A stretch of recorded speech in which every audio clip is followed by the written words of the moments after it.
What's going on, everybody? And welcome back here to another week on Guns and Butter with your favorite cousin, Kinda G. So this week, I'm going to be bringing out something that we haven't done here in a while, and that's a wrongly convicted case. And y'all know these types of cases really chap my hide. And all it takes is that one detective to really piss me off in these types of cases. So go ahead, sit down, get comfortable, and let's dive in. That's what it's all about. Guns and butter, baby.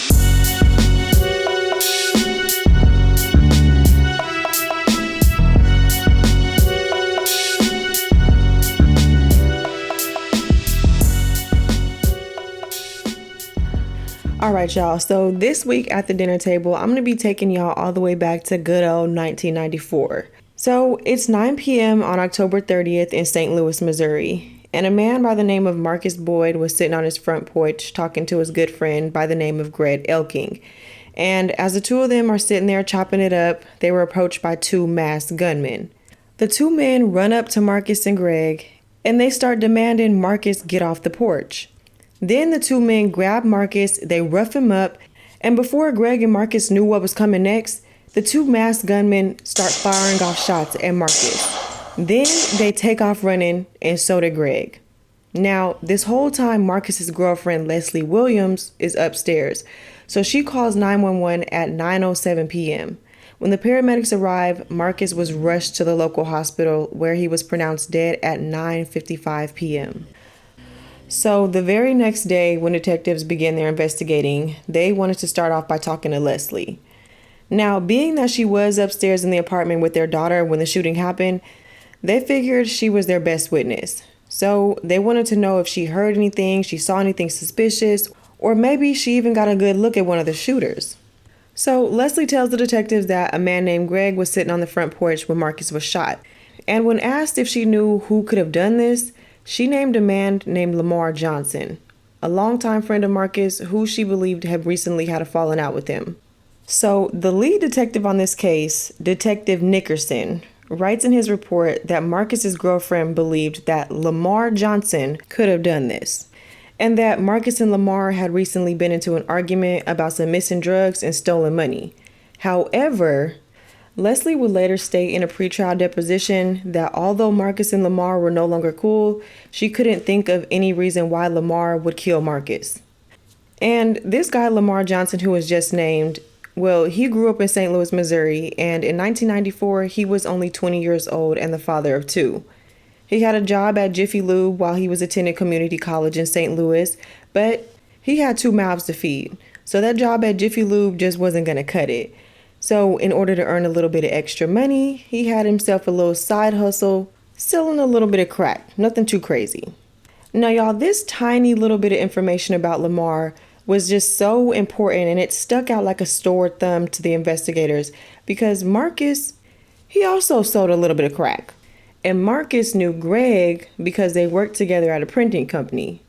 And eventually, Greg was Marcus's occasional customer. So on the night of the shooting, Greg was trying to get high, but he didn't have the money to make the purchase. But because he didn't have the money, and you know how all good crackheads are, he brought an answering machine so that he could make a trade.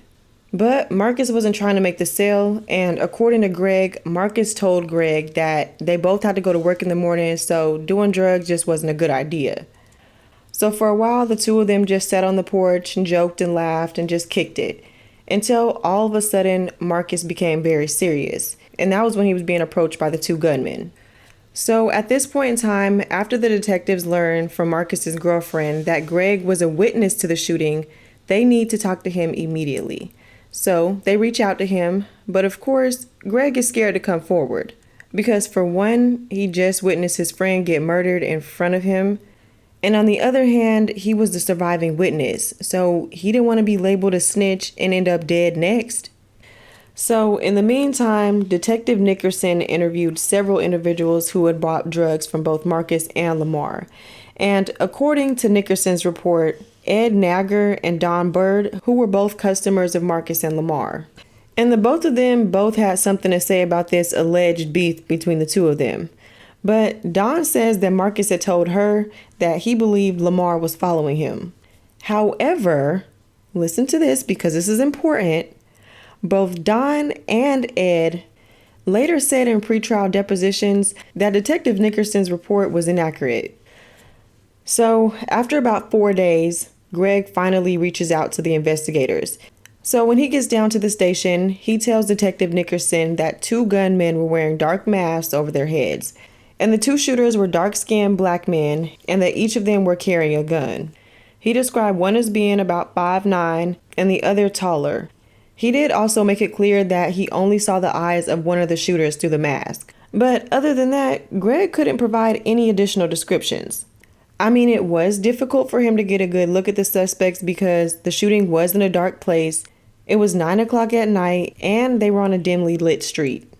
And even though Greg reminded the detectives that he didn't get a good look at the shooters, he alleges that Detective Nickerson insisted on showing him several photo lineups of potential suspects.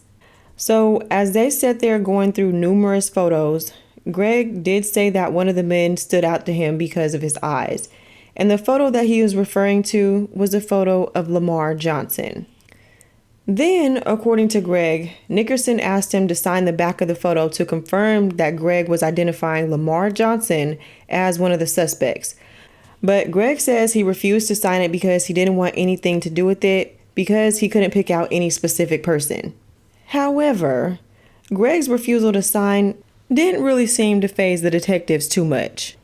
And so, with the name from Marcus's girlfriend and what they were considering a photo identification from Greg, these bozos of detectives felt like they had a good person of interest to focus on.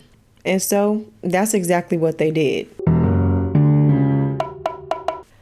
On November 3rd, 1994, just 4 days after the murder, Lamar was giving his friend Philip Campbell a ride home when officers pulled them over and arrested the both of them.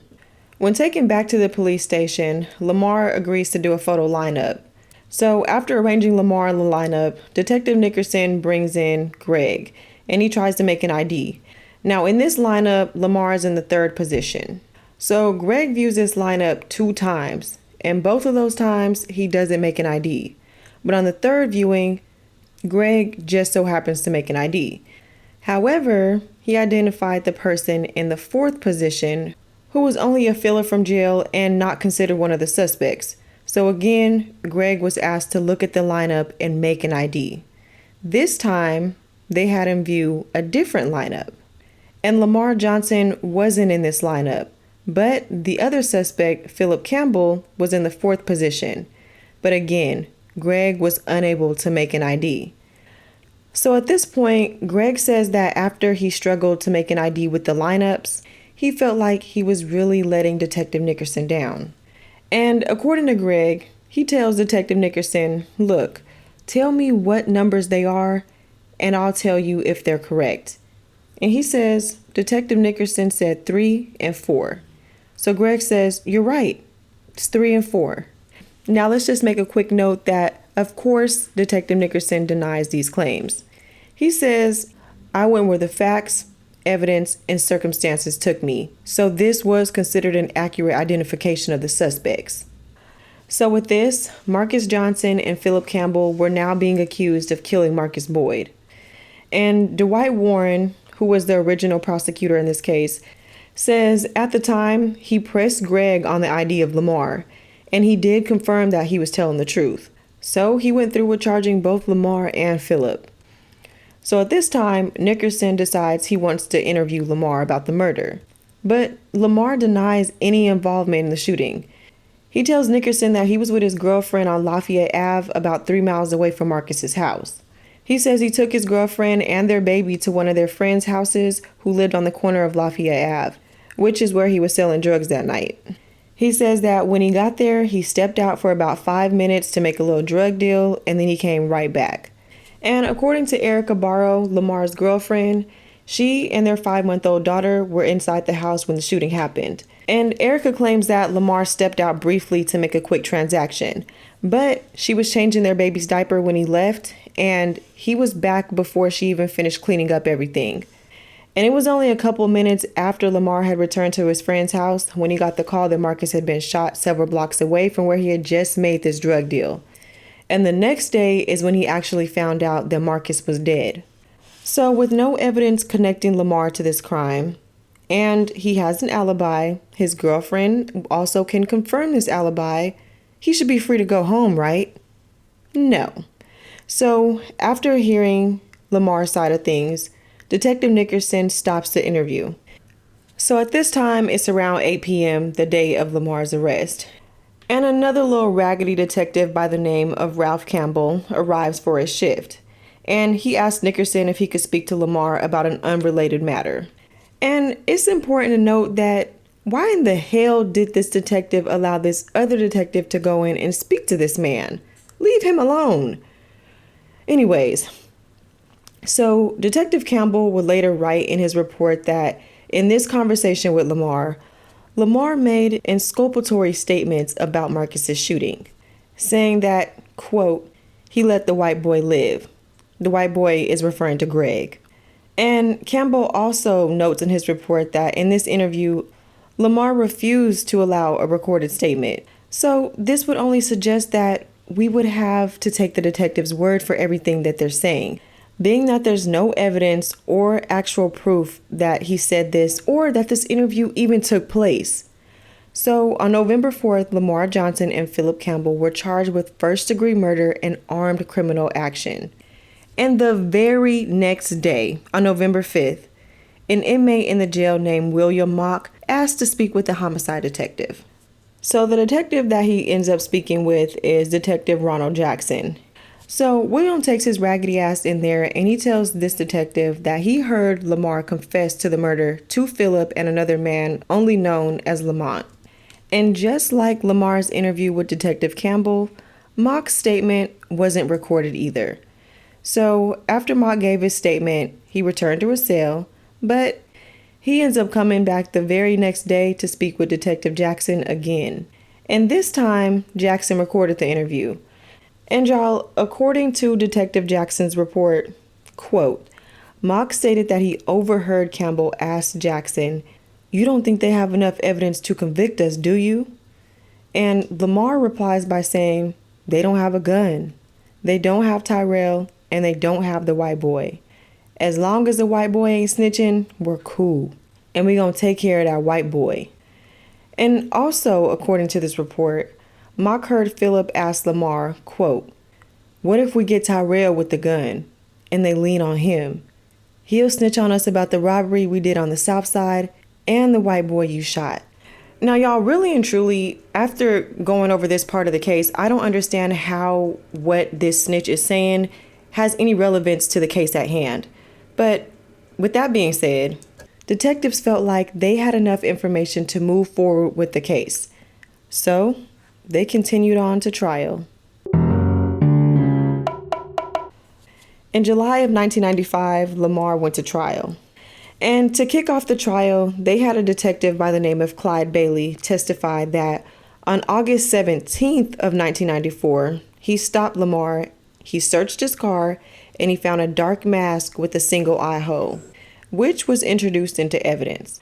However, Lamar's attorney was quick to try to move to exclude the mask, arguing that the item was seized in relation to a different crime that happened 10 weeks before the murder, and it held no value. However, to this, the judge denied the motion. So next, the prosecution called Greg, their star witness, to testify. So he testified that the men who shot Marcus wore ninja-style masks that were open around the eyes, and he was able to identify Lamar Johnson as one of the suspects by Lamar's lazy eye. He also testified that the mask that the detective said he found in Lamar's car in August was the same type worn by the men who shot and killed Marcus. Now, when Greg was asked about the lineup in which he selected someone other than Marcus as a shooter, he said that he initially selected the wrong person in the lineup because he was intimidated. Oh, shut up, Greg. Next to the stand, they called Leslie, Marcus's girlfriend. She testified that she was giving her daughter a bath at the time of the shooting, and when she heard the gunshots, she ran downstairs and saw two men wearing black masks. Now, while Leslie didn't see the shooters' faces, she testified that she knew Lamar and that, quote, his eye is lazy, and that the side of his face is kind of slanted. Next up to the stand, they had Detective Campbell's lying ass. He testifies about the incriminating statement that Lamar supposedly made to him after he was arrested. So while on the stand, he says that he had intended to talk to Lamar about an unrelated incident in the neighborhood where Marcus was shot, but that Lamar, quote, turned the interview in another direction. He suggested that Lamar use that interview to divulge information about the murder in which Lamar incriminated himself. And to add fuel to the prosecution's case, they called William Mock, the jailhouse snitch. And before we get into this man's testimony, let's just talk about him really quickly.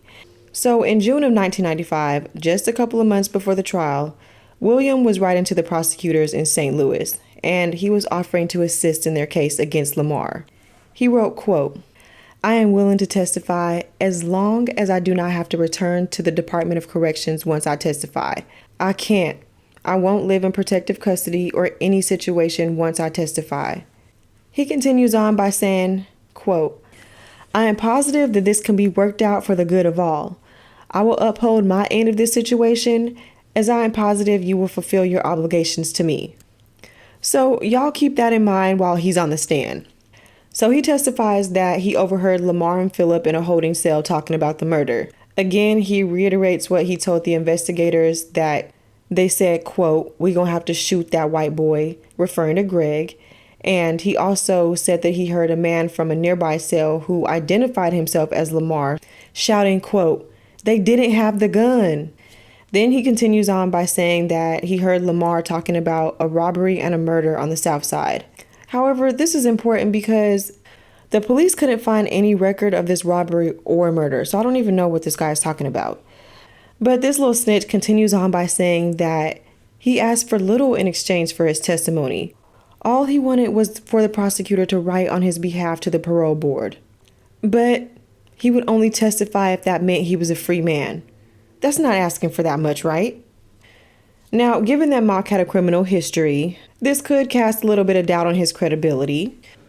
Well, not in this case, because the prosecutor said that he checked out Mock's claim, saying that, quote, he was 2 jail cells away, and he was in a position to hear everything clearly. However, under cross-examination, Mock admits to never being in the same cell as Lamar, and he didn't know exactly how far the 2 cells were apart from each other. So Lamar's attorney felt that William wasn't credible. Nevertheless, although Lamar did not take the stand in his own trial, the defense did put his girlfriend Erica on the stand, and she informs the jury that Lamar was with her at the time of the shooting. And by saying this was an effort to prove that he couldn't have murdered Marcus because he was 3 miles away from the crime scene. And within those 5 minutes of being out of his girlfriend's sight on the corner of Lafayette Ave, he couldn't have traveled all the way to Marcus's house and killed him. However, to this, the state called good old lion-ass Detective Nickerson to rebuttal this claim. So he testifies that he had driven the route between the 2 addresses on Lafayette Ave and Louisiana Ave where Marcus lived between 20 and 50 times, including 2 weeks before the trial. He says that the distance was only about 2 miles away, and that Lamar could have driven there in no more than 5 minutes. So to that, both sides rested, and soon the jury was sent out to decide Lamar's fate. And after less than 2 hours of deliberations, the jury came back with a guilty verdict. So in September of 1995, Lamar was sentenced to life in prison without the possibility of parole. Now, y'all, this is not over yet, because during the interim of Lamar's trial and sentencing hearing, he just so happened to be exchanging letters with Philip, who was still awaiting his trial. And in those letters, Philip admitted that Lamar was not involved in Marcus's murder. And even more than that, Philip admitted that he himself and a man named James Howard were the ones responsible for the murder. So after receiving those letters, Lamar, of course, tried to get a hearing about this new piece of evidence, but for whatever reason, his request was denied. So he filed a motion for a new trial, but again, he was denied. So this man sat in prison for the murder of Marcus for years, even though there was a letter out there admitting that Philip Campbell was responsible and he knew who the other killer was.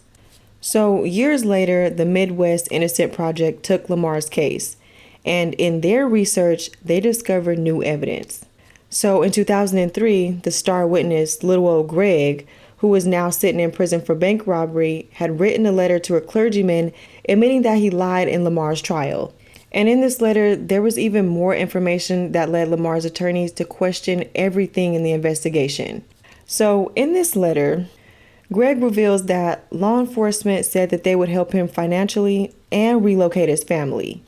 And Detective Nickerson and the prosecution's office put him into a witness protection program, and all of Greg's debts were paid off, and his outstanding traffic warrants were cleared. So altogether, Greg had received a total of about $4,000 in payments. However, none of this information was revealed to Lamar or his attorneys at the trial. And of course, the jury never got to hear this. So y'all, it just keeps getting worse, because they also learned that prior to Lamar's sentencing, Philip executed his first sworn affidavit that Lamar had no involvement in Marcus's death. He then executed a second affidavit repeating the same information in 2009, just before his own death. Then in 2002, 2005, and 2009, James Howard, who was never charged in this case, executed 3 affidavits that said that Lamar wasn't involved. And at the time, when these 3 affidavits were executed, Howard was serving a life sentence for a separate murder. So he had nothing to lose by telling the truth. Now, being that they have all of these affidavits and 2 men admitting that they were the ones that committed the murder, I don't understand why the case wasn't overturned. But moving along, the Innocence Project uncovered additional information that was withheld from the jury during the trial. So, in 2018, the St. Louis Circuit Attorney Kimberly Gardner agreed to look at Lamar's case. So, she had created a conviction integrity unit to look at cases of possible wrong convictions. So, they looked at Lamar's case, and when her team looked deeper, they found even more red flags. And one of them was that the jury never heard that the jailhouse snitch, William Mock, was a racist and he had a hatred for black people. Well, what do you know? The jury also never heard about the majority of the snitch's criminal record. And y'all, there's even more red flags. And it had to do with the timeline the prosecution presented during trial. So Nickerson testified that Lamar could have driven from his friend's house to Marcus's apartment in 5 minutes, even though Marcus's apartment was about 3 miles away. However, new mapping software showed that it took about 11 minutes. So that right there contradicted Nickerson's research, in which he so-called tested the drive about 20 to 50 times before he came to the conclusion that the drive could have been done in 5 minutes. And to add to that, there was absolutely no evidence presented at the trial that Lamar left the home on Lafayette Ave for more than 5 minutes, or that the gunman who killed Marcus drove off after the shooting. So Nickerson was claiming that the shooters drove away from the crime scene. However, not now one of them witnesses claimed that the shooters left in a car. And it turns out that for years, Lamar was requesting hearings to present this new evidence, but he was repeatedly denied.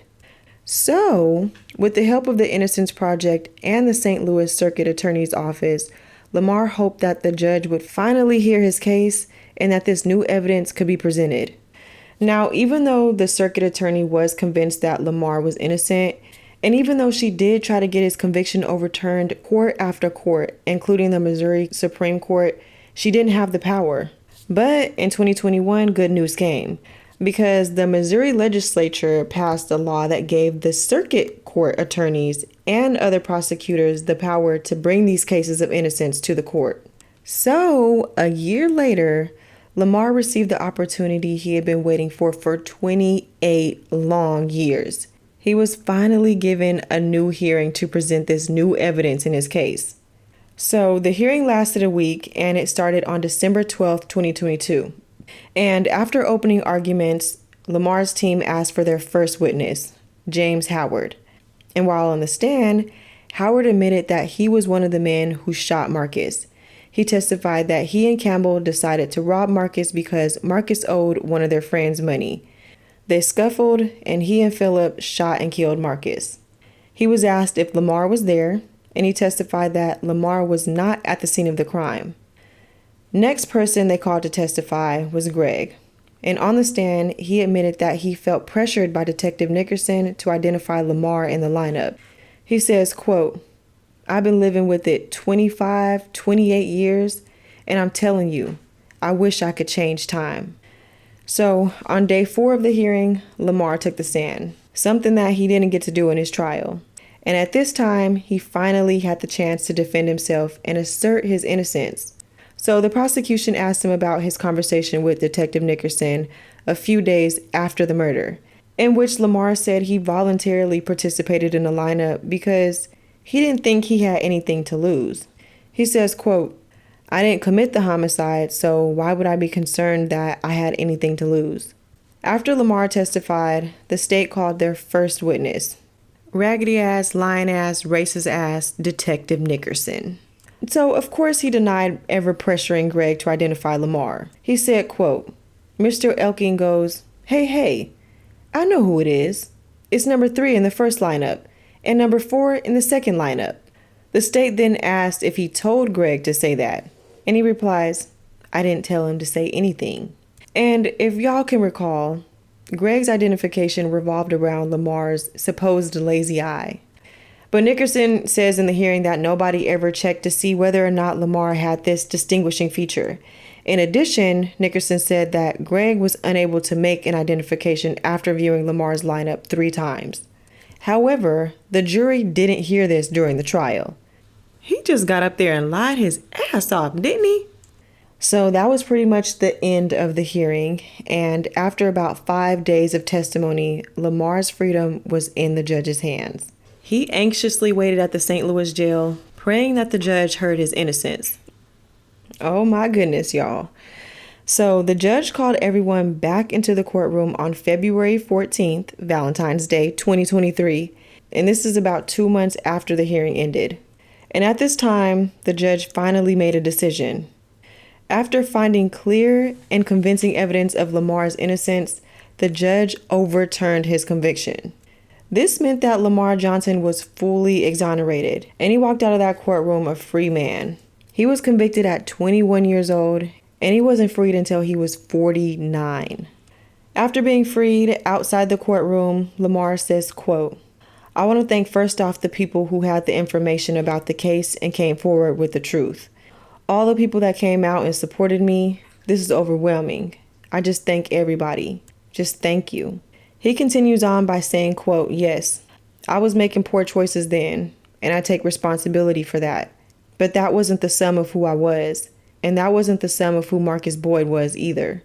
Those who were close to Marcus didn't see him as a cold-hearted drug dealer. Marcus was actually more of the preppy type. He was just a regular guy trying to get by in life in a society that doesn't always make it easy.